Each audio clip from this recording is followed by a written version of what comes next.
आप सभी को रमज़ान की बहुत बहुत मुबारकबाद और आप सभी को मुबारक हो ये आज की पहली सहरी। और इसी के साथ आपने देखा होगा, समझ रहे होंगे, आप सोच रहे होंगे कि रज़ा भाई आज ईरान अपडेट का टाइम चेंज हो गया है।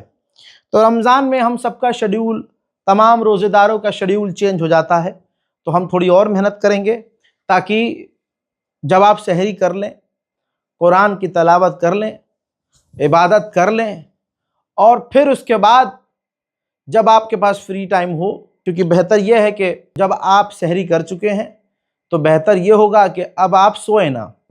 यह हमारे घर में भी सिखाया गया और आलिम दीन भी यही कहते हैं।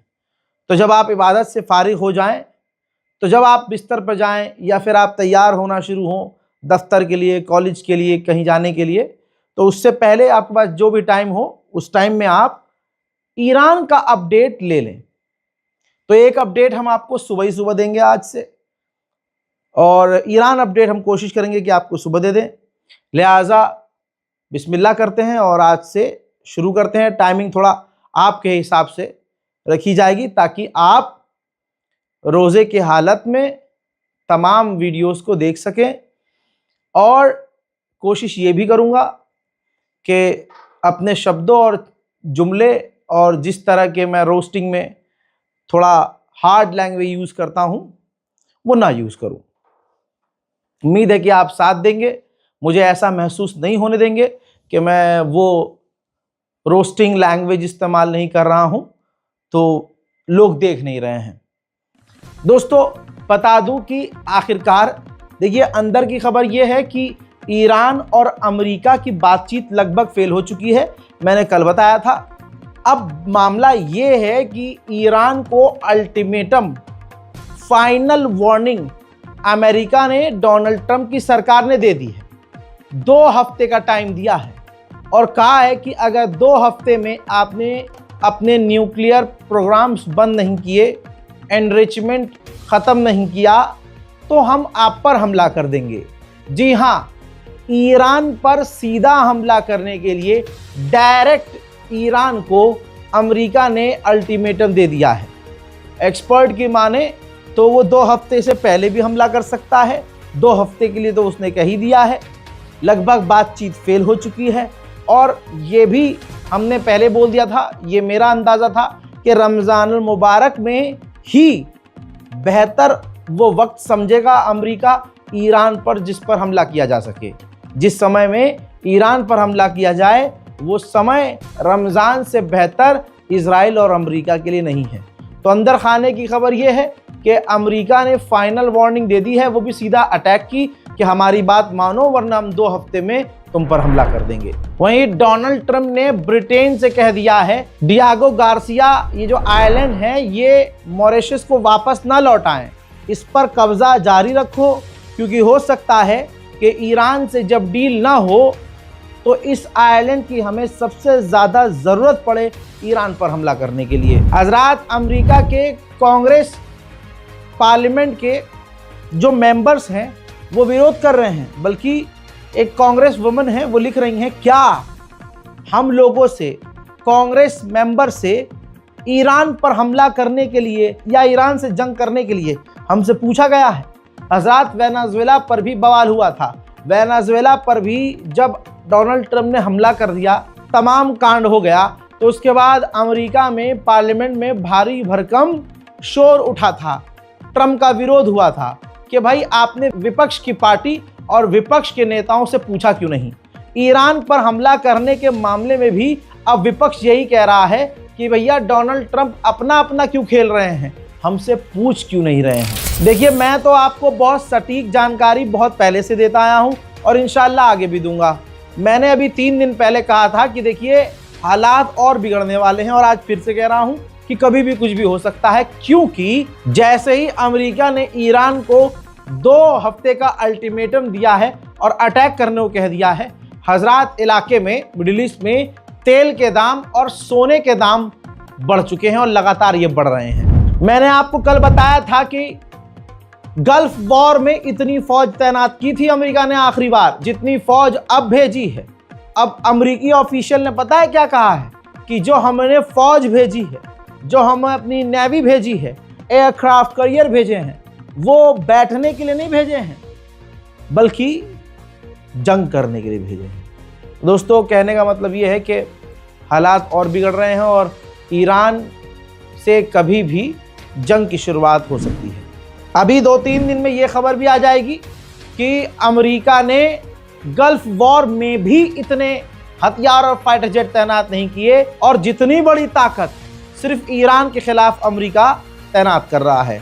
जरा ये मिडिल ईस्ट से ओरिजिनल तस्वीरें देखिए जो आसमान में उड़ते हुए जहाज़ों और टैंकर की ली गई है। भाई F-15 दर्जनों की तादाद में F-15 मिडिल ईस्ट में आगे बढ़ते हुए नजर आ रहे हैं। लगातार अमेरिका अपने फाइटर जेट मिडिल ईस्ट में भेज रहा है। उधर मेरे दोस्तों इजराइल को भी क्लियर हो गया है कि अमेरिका हमला करने वाला है ईरान पर और ईरान और अमेरिका की ये जंग हफ्तों तक चलेगी।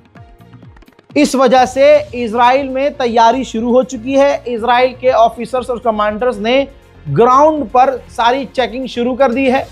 डिफेंस मजबूत कर लिए हैं, डिफेंस सिस्टम एक्टिव कर लिए हैं, रडार एक्टिव हो चुके हैं। ईरान के खिलाफ इजराइल के भी हथियार, फाइटर जेट, टैंकर तैनात हो चुके हैं।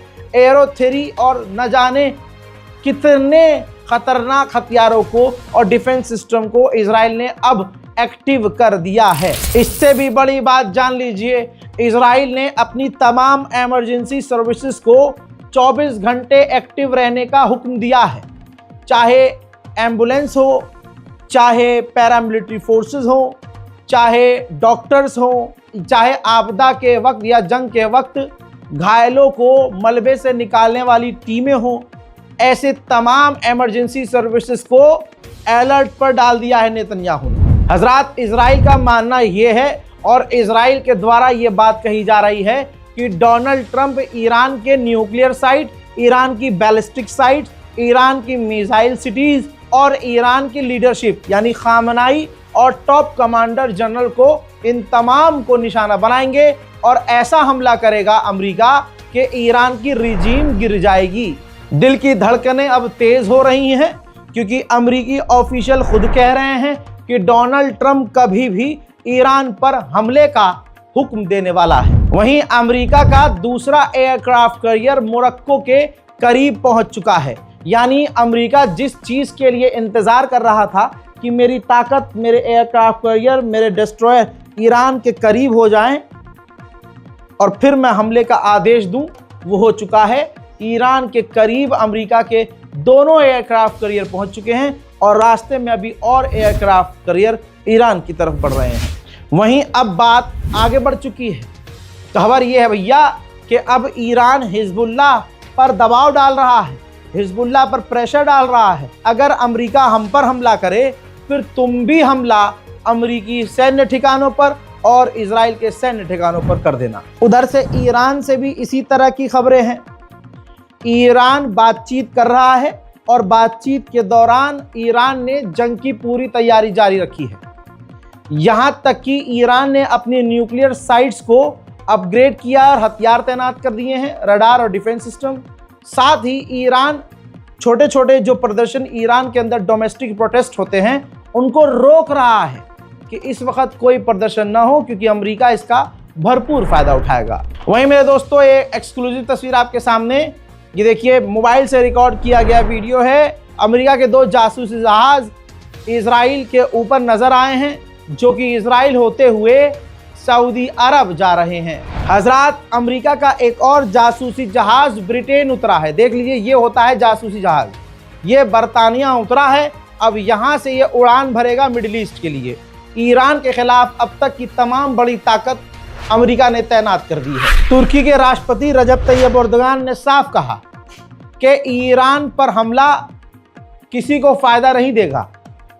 मैंने तमाम पार्टी से कहा है कि हम यानी तुर्की ईरान पर हमले के सख्त खिलाफ है। वहीं ईरान पहुंच चुकी है रशियन नेवी। अल्लाह अकबर, रशियन नेवी ईरान पहुंच चुकी है। तस्वीर आपके सामने, ईरान के समुद्र में रशियन नेवी और उधर से चीन की भी नेवी आ रही है। ऐलान तो किया गया है, यानी रूस, चाइना और ईरान मिलकर मिलिट्री एक्सरसाइज समुद्र में करेंगे। लेकिन आप सोचिए, जब ईरान पर हमले की संभावना है, ऐसे में दो देश की बड़ी ताकत, दो दुनिया की बड़ी ताकत ईरान के समुद्री इलाके में मौजूद हैं, तो जाहिर सी बात है ईरान का पल्ला भारी है और हो सकता है कि रशिया और चीन की जो समुद्री सेना है वो ईरान की मदद करे। रूस की एक बड़ी डेलीगेशन जिसमें एनर्जी मिनिस्टर, रूसी एनर्जी मिनिस्टर खुद पूरी डेलीगेशन के साथ, तस्वीर आपके सामने, ईरान पहुंचे थे। ईरान के राष्ट्रपति पेजेश्कियान ने सबसे मुलाकात की है। हजरात मोहतरम, एक खास तस्वीर है, ये देखिए। वियना के अंदर ईरान, रशिया और चाइना ने IAEA के चीफ से मुलाकात की है। कहा जा रहा है कि IAEA के साथ ईरान काम करने के लिए तैयार है अपनी शर्तों पर, और अपने तनाव को जो IAEA के साथ है कम करने की ईरान कोशिश कर रहा है। अमेरिका के और भारी भरकम दर्जनों की तादाद में फिर से कई टैंकर ईरान के खिलाफ मिडिल ईस्ट पहुंचे हैं और उतरे हैं। लास्ट हमले में ईरान पर जो हमला अमेरिका ने किया और जिससे नुकसान हुआ ईरान का, जो डैमेज हुआ था, सैटेलाइट इमेज में देखा जा रहा है कि इन तमाम बुरे हालात में भी ईरान उस डैमेज साइट्स को अपग्रेड कर रहा है और अपनी तमाम उन नुकसान हुई जगहों को लगातार रिपेयर कर रहा है। ईरान के नेवी चीफ के ऑफिसर ने कह दिया है कि अमेरिका ने इतनी भारी तादाद में जो अपनी जो नौसेना समुद्र में तैनात की है, ये अनजस्टिफाइड है, इसका कोई जस्टिफिकेशन नहीं है। हजरात, अमेरिका के खुद समझ में नहीं आ रहा है करें तो करे क्या। एक तरफ सैनिक पर सैनिक, फौज पर फौज, नौसेना पर नौसेना, हथियार पे हथियार भेज रहा है, और उधर हमला करने में अभी हिचकिचा रहा है और ईरान पर पाबंदी भी लगा रहा है। ईरान पर और सख्त प्रतिबंध अमेरिका ने लगा दिए। रिपोर्ट यह है कि ईरान अपने कुछ इलाके के एयर स्पेस को फिर से बंद कर रहा है और कुछ इलाके को, समुद्री इलाके को ब्लॉक कर रहा है। कहा जा रहा है कि ईरान ड्रिल करने की तैयारी में है। ईरान ने अपने ही समुद्री इलाके को ब्लॉक किया हुआ है, समुद्री रास्ते को ब्लॉक किया, क्योंकि आगे उसे ड्रिल करनी है। ऐसे में तस्वीर देखिए, समुद्र में ये कई सारे दुनिया भर के ऑयल टैंकर हैं जो स्ट्रेट ऑफ हॉर्मूज का इलाका इस्तेमाल करके दूसरे इलाके में, दुनिया के दूसरे छोर में ये तेल जाते हैं। ईरान ने वो रास्ता हल्का सा बंद क्या कर दिया भाई, स्ट्रेट ऑफ हॉर्मूज में लंबी कतार टैंकरों के लग चुकी है। देखिए, अब अमेरिका ने कह दी ना वही बात। अमेरिका ने कहा कि ईरान से जो अब तक हमारी बातचीत हुई है, जितनी भी बातचीत हुई है, ईरान ने सिर्फ अभी हमें खाली बर्गर दिए हैं, उस बर्गर के अंदर कुछ नहीं है, और ईरान ने अभी हमसे 2 हफ्ता मांगा है ताकि अमेरिका और ईरान के बीच अभी जो गैप है वो 2 हफ्ते में भर जाए। उधर ईरान के तेहरान का एक इलाका है परंद, तस्वीर 2 आपकी स्क्रीन पर है। वहां पर धमाका हुआ, पहाड़ी इलाका है। धमाके के बाद आग लगी और आग के बाद धुआं निकला। हमेशा की तरह ईरान ने छुपाया और अभी तक ईरान ने जानकारी नहीं दी कि यह आतंकी हमला है या कोई धमाका है या कोई हादसा। ईरान तमाम ऐसे हमलों पर, धमाकों पर खामोश रहता है। ईरान के राष्ट्रपति पेजेश्कियान ने बहुत बड़ा खुलासा किया। उन्होंने कहा कि ईरान में जो प्रदर्शन हुए, दुनिया की top 10 intelligence services, as I said already, उसी वक्त मैंने शुरू में ही कह दिया था, तो अब कंफर्म कर दिया है कि खुद ईरान के राष्ट्रपति ने कि भाई 10 इंटेलिजेंस, MI6, CIA और मूसाद जैसी टॉप की एजेंसियों ने ईरान के अंदर माहौल खराब किया, प्रदर्शन किया और करवाया। उन्होंने आगे ये कहा कि एक अफवाह उड़ाई जा रही है कि चाइना हमें पैसा दे रहा है, चाइना हमें हथियार दे रहा है, हमारी मदद कर रहा है, जबकि ऐसा बिल्कुल नहीं है। पेजेश्कियान ने आगे ये भी क्लियर कहा कि हम हर तरह से शहादत देने के लिए, अपनी सरजमीन के लिए शहादत कबूल करने के लिए तैयार है। फाइनेंस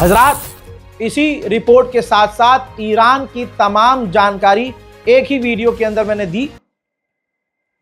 इस रिपोर्ट को शेयर कीजिएगा, अपनी राय कमेंट सेक्शन में जरूर लिखिएगा, दुआओं में याद रखिएगा, कोशिश कीजिएगा कि हमारी टीम के लिए भी दुआ करें, क्योंकि स्क्रीन के सामने मैं अकेला होता हूं, मेरे साथ बहुत अच्छी एक टीम है जो लगातार, क्योंकि ये मेरा अकेले का काम नहीं है, मेरे साथ मोहम्मद कैफ, मेरे साथ फ़हीम, मेरे साथ फैज़ी भाई और मेरे साथ अली रज़ा आमिर यानी अब्बास भाई, हम सब हैं। और इसके अलावा हमारी काफ़ी टीम है।